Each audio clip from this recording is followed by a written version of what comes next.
嘿，大家好，我是尼可拉斯杨。今天我们要深入宇宙，讲一下梵语古经中的宇宙文明。梵语吠陀经中有一种文本叫做 Purana， 意思是 ancient 古代，翻译成华语就是往事书，讲远古的故事。古印度有18大往事书，其中 Padma Purana 莲花往事书中就记载，在我们的宇宙之内，四足类动物有300万种，而人类的种类有40万种。40万种两腿直立的人形智慧生命分布在整个宇宙之内。往事书根据这40万种人类的攻击性，也就是文明和野蛮指数，又把它们分为3个阵营。而在他们的背后，在宇宙的深处，还有个更高纬度的文明存在，他们在冥冥之中观察着整个宇宙文明的发展。我们今天讲的不是漫威电影，有可能是真的。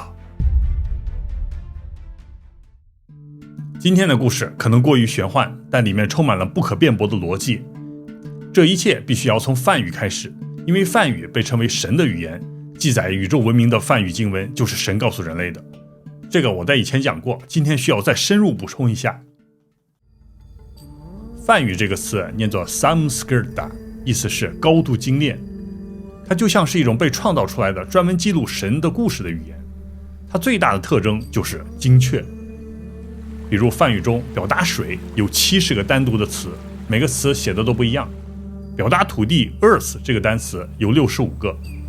earth 除了土地，还有一个意思就是地球。所以在梵语经文中，神降临地球，意思可能是除了我们这个地球，它还可能降临在其他的60多个类似地球的土地上。所以宇宙中才会有不同的文明存在。在这里我要告诉大家一个秘密，今天团长讲到的上古经文中记载的史诗级宇宙种族，你都可以在全球超火的突袭暗影传说中找到。新人加入立刻就可以获得2位史诗级和2位传奇级英雄，敬请继续关注。真的吗？我也要玩。没问题，突袭暗影传说具备3A 大作的顶级画质，而且会源源不断的增加传说、种族和史诗故事，带你进入无尽的奇幻世界。而且这个游戏不用花太多的时间，只要你轻轻点击，就能立刻开启属于你的冒险之旅。你想见识一下神秘种族的实力吗？哇，这个效果太棒了！难道这是最新的爱丽丝梦游仙境全球活动？没错，现在扫描尼可拉斯杨的专属 QR code 码，或者点击置顶留言链接，马上就可以玩到突袭暗影传说，手机、平板电脑都可以。现在注册即可立即获得史诗级半兽人英雄塔格尔，达到15级还能解锁史诗级高等精灵英雄泰瑞尔。在爱丽丝冒险活动期间，只需连续登入14天，即可免费获得传奇英雄爱丽丝和其他大奖。此外，别忘了在2月28日之前兑换优惠码 Monkey King， 即可免费获得传奇英雄孙悟空。快来和我们一起冒险吧 ！Download Raid and get the legendary Alice for free。感谢赞助商，可以让团长给大家免费传法。接下来要讲的就更加诡异了，就是梵语的语法异常复杂，根本不是给人类设计的。梵语的单词分为3种形态：阴性、阳性和中性。数字1到4也有3种形态。动词有10种变位，所以梵语一句话可以拓展出10万种不同的说法，可以表达出10万种微妙的意思。因为梵语的用法太复杂了，所以在古代印度也只有极少数的人会使用，而且只有在宗教、天文、律法等等和知识相关的场景中使用。古印度日常说的话叫做 Prakrit， 俗语，语法比较简单。真正掌握梵语的都是婆罗门阶层。婆罗门的意思就是神圣知识的解释者，也就是和神最接近的大祭司。只有他们可以听得懂 Deva Vani， 神的声音，就是梵音。根据吠陀经记载，梵语就是梵天说的话，圣人们把它们都记下来，然后他们降落地球之后又交给了人类。古印度的圣人并不是普通的人类，他指的是类似佛陀那种无所不知无所不能的超自然人类，类似于佛教中的转轮圣王，可以在宇宙中自由穿梭那种。当时的人类听到神的声音之后诚惶诚恐，必须要把神的声音记下来，但是没有文字怎么办？他们就用背诵。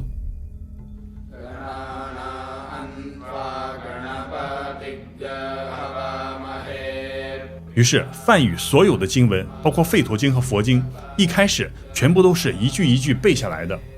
梵语不管是佛经还是吠陀经，一般一部都是5000到1万行，这么多字全部都是背下来的。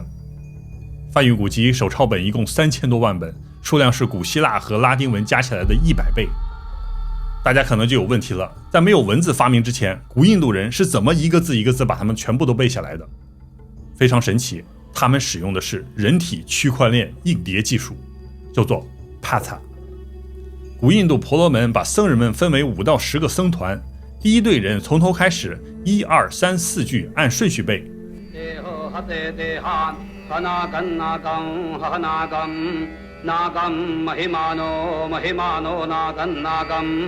他第二队人就按照12、21、123、23、32、234这么穿插的背，来来回回反复重复，然后再慢慢递进。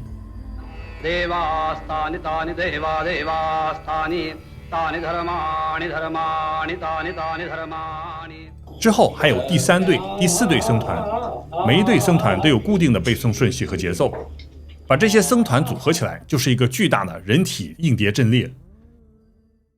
硬碟阵列大家都有用过吧？就是你放进去4块硬碟，其实只有3块可以使用，剩下的1块就是存放12、21、123、23这种多余的重复信息。这样阵列中的任何一块硬碟坏了，也就是说某个僧团不小心把经文背错了，或者是哪个老法师圆寂了，这没关系，每一块残缺的硬碟都可以通过第4块硬碟恢复数据。就是用这样的方法，古印度婆罗门阶层保存了3000部梵语经文。后来发明了梵语文字，僧人们就把它们全部都抄写下来。但是有一个问题，就是抄写下来的经文丢失了梵语中最大的属性——神的声音，丧失了灵魂，没有法力。因为各种宗教的经中都记载神的话语是有能量的，圣经创世纪中也就有记载，我们的整个世界都是神的声音创造的，神说要什么，一说话唰就有了。所以神的话可能是一种特别的频率，有能量的，可以创造整个世界，改变世界，非常神奇。刚才说到今天要讲的事情非常奇幻，但是我铺垫到这里，再跟大家讲梵语古经中记载了不同宇宙文明的故事，你是不是会感觉到应该是可能的？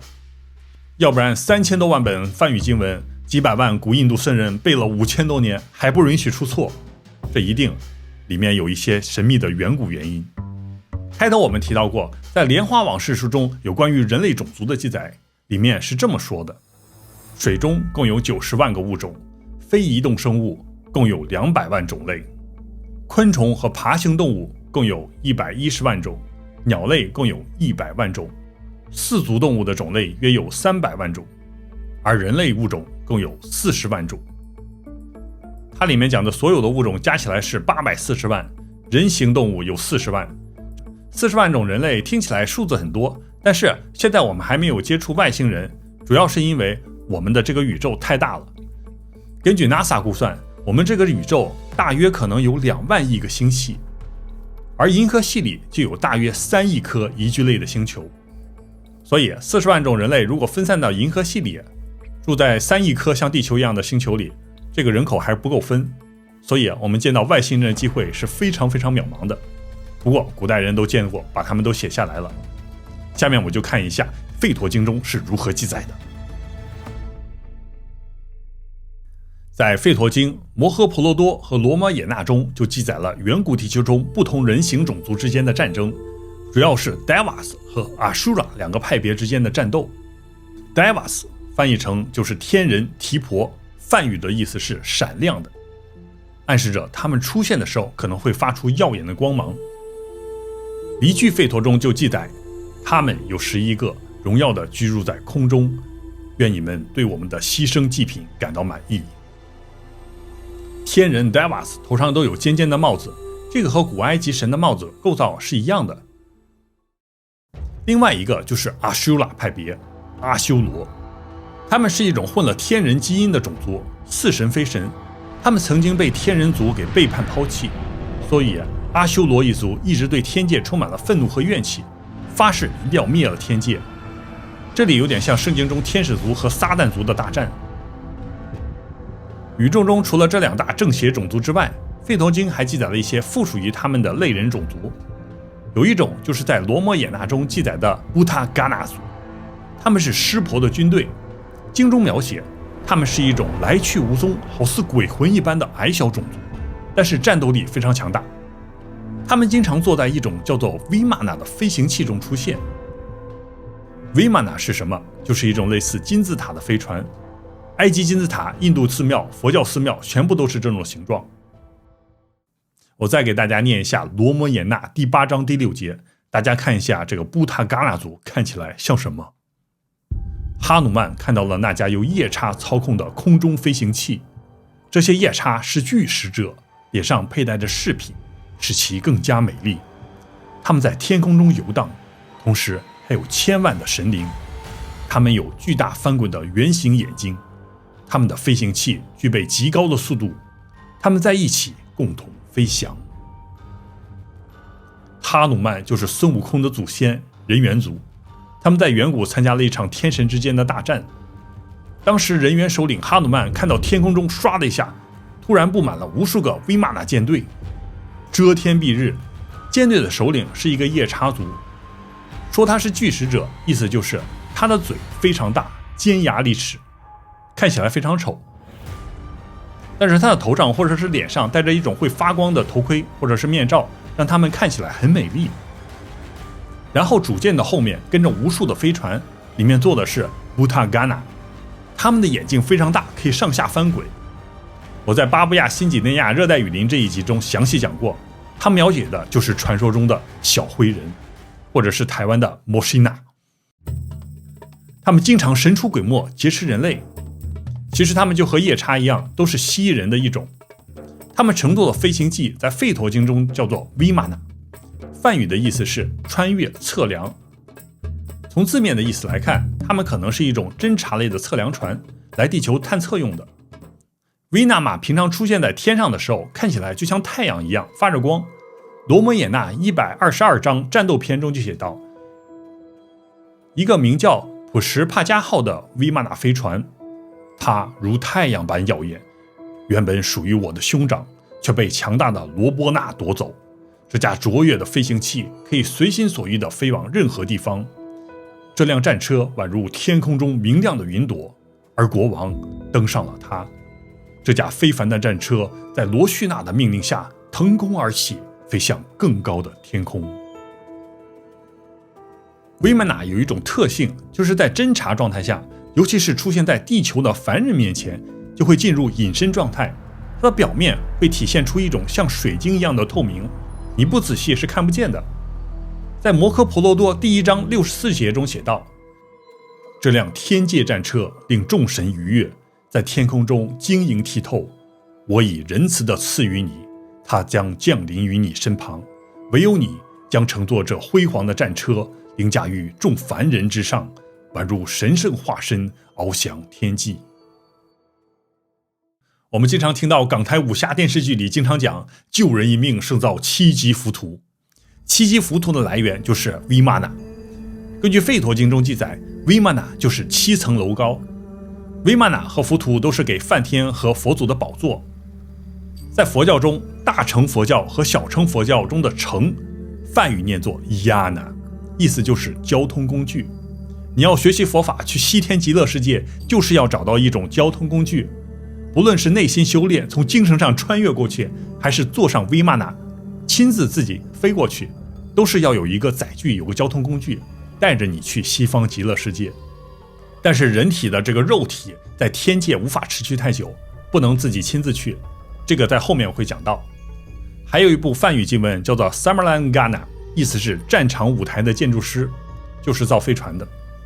里面有7430节经文，详细介绍了古代寺庙的建造结构，其中包括大量机械制造方法，比如蜜蜂和鸟类的自动飞行装置。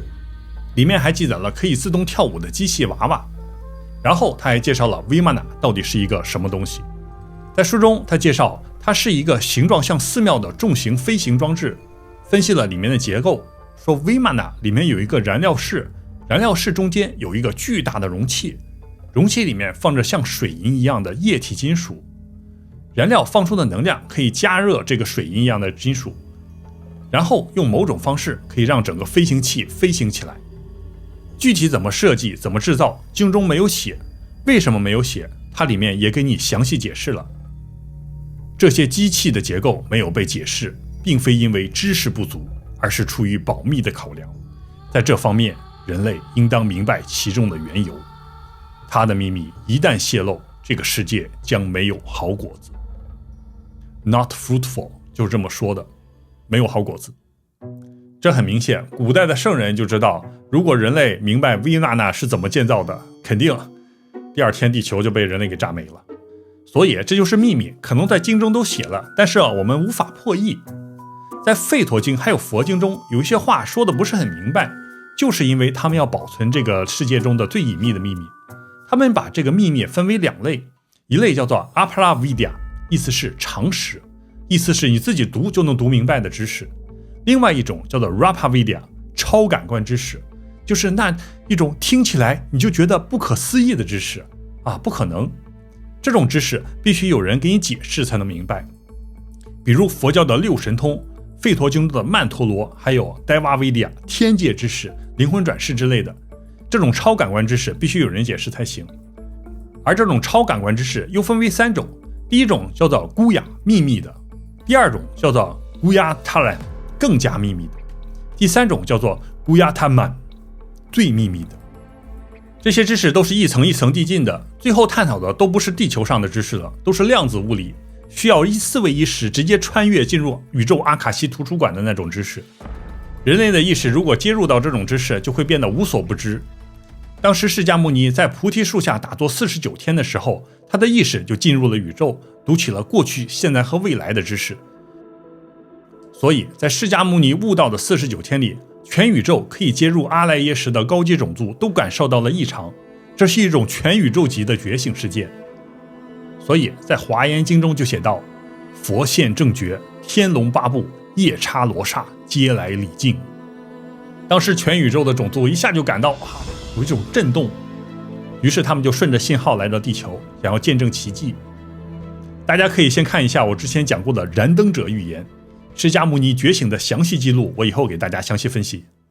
接下来我就给大家讲一下吠陀经里最隐秘的知识 Daivavidya 天界智慧、宇宙文明。首先我们先说一下宇宙智慧生物的生理构造和分类，这里面有一个原则，就是如果一个行星上的环境越好，生命体就会变得越复杂越聪明。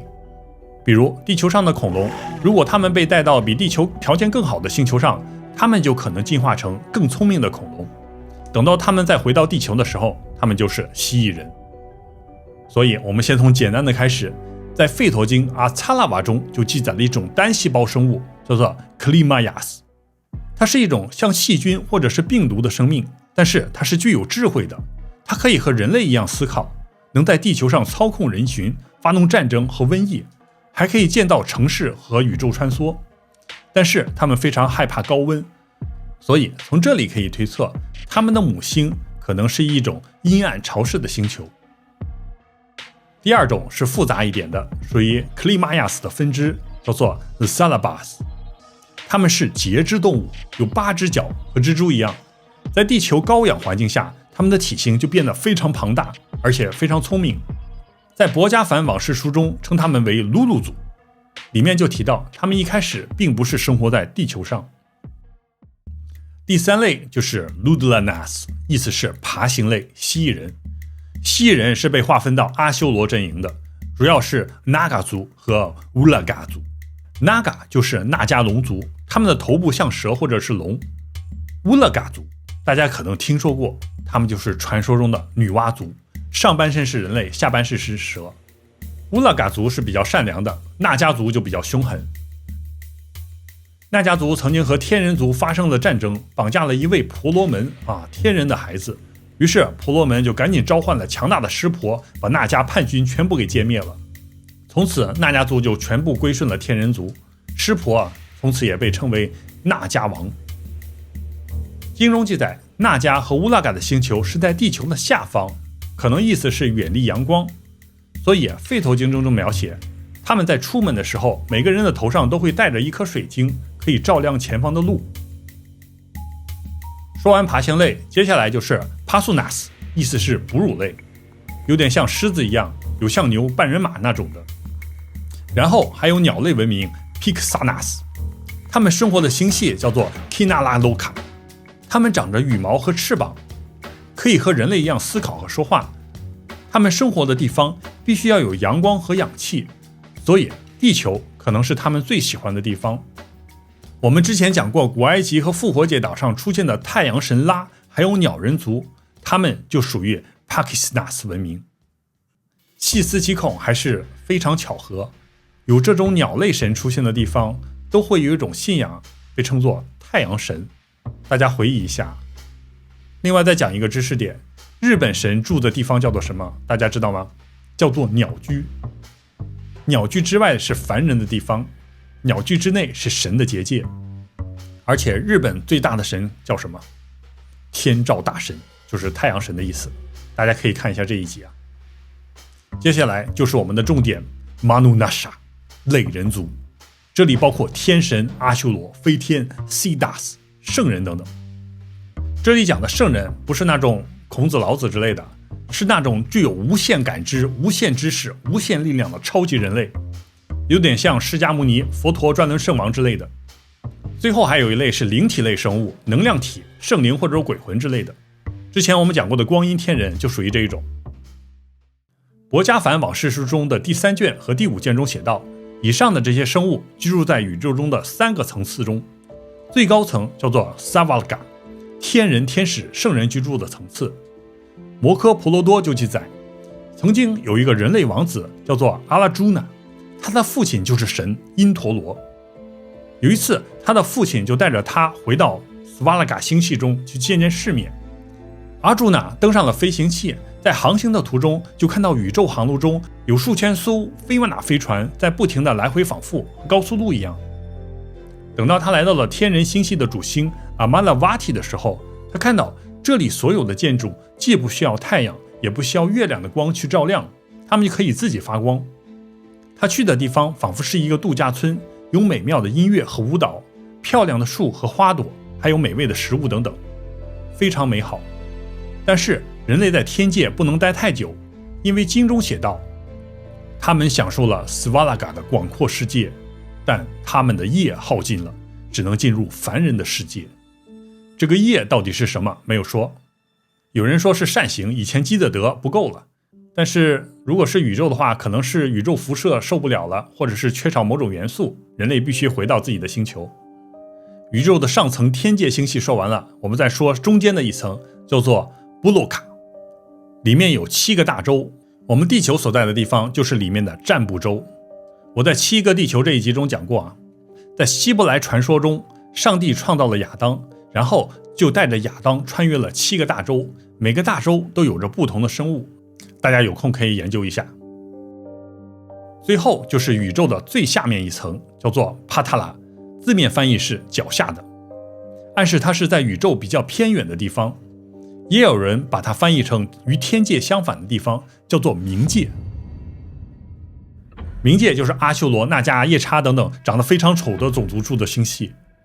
说到冥界，大家有可能会觉得这里应该是那种和地狱一样恐怖的地方，到处都是火焰和痛苦，非常悲惨。但是正相反，大家用逻辑想一下，有能力和天人决战的文明，阿修罗、纳迦、夜叉之类的，他们的星球真的会是一个充满黑暗和火焰的地方吗？像地狱一样非常恐怖？100%是不可能的。能和天人因陀罗决战的文明，就应该和天界有着相等的科技和文明程度，不可能是到处都是火山岩浆的一片黑暗。所以在毗湿奴往事书中就描写了阿修罗、纳迦的家园帕塔拉，说它是一个比天堂还要美丽的地方，那里没有疾病也没有痛苦。非常惊讶是吧？在书中记载了一个圣人，叫做纳拉达穆尼，他可能是一个宇宙史官或者是信使之类的人物。他经常在宇宙不同文明中穿梭去旅游，然后在神降临的时候就给人类解释这一切背后的缘由。他就是一个移动的图书馆。有一次他穿越宇宙就去冥界帕塔拉去拜访，回来以后就说道，你们以为帕塔拉是黑暗痛苦的，但是帕塔拉却是一个比天堂还要迷人的地方。帕塔拉因为离恒星比较远，所以它无法吸收到足够的阳光，所以毗湿奴往事书就写道，里面的阳光只是光，但是不带有热量。月亮在夜晚照耀，也只是为了照亮，并不是为了寒冷。这个星球的土壤分为7种质地，黑白、紫黄和金色，还有沙地和石地。在土地上，阿修罗的建筑大师玛雅建造了无数的宏伟的宫殿、寺庙，还有庭院，包括酒店。因为光比较少，所以书中就讲到，这些巨大的宫殿外装有璀璨的宝石，非常漂亮，走在街上可能看起来像晚上的霓虹灯一样。当地的居民出门的时候，全身都会带上美丽的珠宝，可以驱散黑暗。虽然阳光比较少，但是帕塔拉的自然风景是非常的优美。月下亭台楼阁，溪水潺潺，小树林微风沙沙作响，相当舒爽。帕塔拉的那些纳家族大神就在这样的亭台楼阁里享受美妙的葡萄酒。他们在享受的时候，就有一种叫做 Kokila 的智慧生命，唰的一下飞入了空中，在银色的月光下翩翩起舞，唱出可以穿透灵魂的歌声啊，非常美。所以冥界帕塔拉这个地方舒服的简直是不要不要的。除了阳光不是很充足，其他的都是帝王级的享受。而且书中还写了，帕塔拉还有个地方叫做阿特拉，这个地方好像是男人都想去的地方，天上人间。那里面有很多非常漂亮的绝世佳丽。每当男人来到阿特拉的时候，都会被奉上一种神秘的外星饮料，让人无限忘怀。喝了之后就会感到自己比10000头大象还要厉害啊，太猛了。但是在享受的过程中，他们也会忘记死亡即将到来，就是这么写的，醉生梦死，非常堕落的一个地方。所以在佛经中就记载，阿修罗一族的最大罪恶之一就是沉迷于享乐和欲望。最后我们再讲一个重要的秘密，就是为什么外星人都是人类的形状，和人类差不多，直立的。主要就是因为宇宙中所有的文明都来自于一个源头，同一组基因，所有的宇宙人都是兄弟姐妹。在《博家梵歌》中就记载，宇宙中所有的生命都来自宇宙中最古老的一个种族，叫做 Prajapatis， 意思就是人民之主。他们就是宇宙生命的播种者，他们的任务就是让这个宇宙中充满生命。Prajapatis 长得什么样不知道，但是他们在最古老的梵语经典奥义书 Chandogya Upanishad 中说过一句话，那个自我，其愿望和意志皆真实存在，这正是你应当努力去探寻、去领悟的自我。当有人发现并领悟了这个自我，他便能得到所有的世界，实现一切愿望。他说的这个自我，梵语叫做 Atman， 就是一种永恒的能量。最终宇宙所有的生命都要找到自己的 Atman， 最终解脱，和宇宙最大的意识梵结为一体。他的意思就是人死了，灵魂最终会回到一个源头，就是神或者是天堂。佛教中叫做 Anatman， 无我，就是最终要达到一种无我的状态，证悟涅槃。这其实也是一种自己想去哪里就去哪里的状态，跳出轮回，殊路同归。所以结论就是，宇宙中所有的文明的基因都是来自同一个源头，外星人可能和人类都是信仰同一个神，同一个源头。所以刘慈欣写的繁体黑暗森林法则可能是并不存在的，否则地球早被其他外星人给灭了。我们从古代宗教经文中就会发现，每当地球要发生什么灾难，总会有神或者天使来到地球，告诉人类你们要做什么，可以保命拯救人类。推测所有的宇宙人在血脉上都是一样的，没必要自相残杀。远古的天界之战已经过去了，和平已经来临，宇宙那么大，吵吵闹闹的没有必要。再过5年，2030年，人类就去到火星了，所以在未来我们一定会见到外星人，到时候大家再过来看我说的对不对。想提前看古经中记载的外星人的样子，大家一定要下载突袭暗影传说。厂商在古籍中获得了很多灵感，我看了他们的设计造型相当惊讶，复原的非常精美，免费的，只要大家点击链接或者是扫描2维码就可以下载，就可以支持到团长的研究和创作。感谢大家，我们下期再见。Hello， 本来还想讲佛经中释迦牟尼讲的宇宙高级文明前来拜访他的故事，但是时间不太够了，加上去太长了，剪辑不完，以后给大家补上。开头的客串嘉宾就是尼可拉斯杨的太太蜜雪儿倩倩，感谢友情客串，让我们的影片更加有意思。以后要给他机会多多出场，锻炼一下。大家还想听什么故事，可以加我的 LINE 和 Instagram 发给我，有什么建议也可以告诉我哦。